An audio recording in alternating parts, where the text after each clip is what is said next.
Check out this beautiful build we did on the new Tundra. This truck is set up with the full-size iKamper rooftop tent, hard shell, rocky shell, extra durable for Arizona sun and weather. We got the Yakima OutPost mid-height. This brings the tent almost level with the cab, making it very aerodynamic.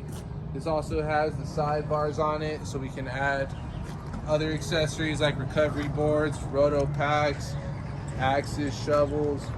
The Retrax cover is securing the entire truck bed, making it weatherproof, secure. When you travel on road trips, you don't have to worry about taking out all your belongings.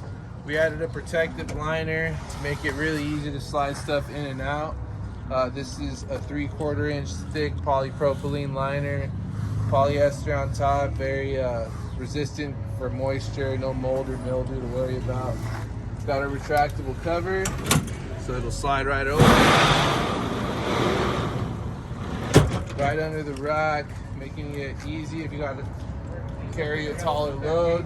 Even with your rooftop tent on, you can still fit some large items in here. This is a full-size overland truck build.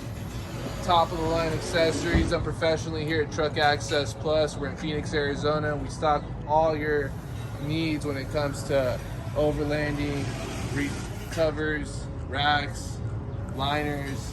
Come see us.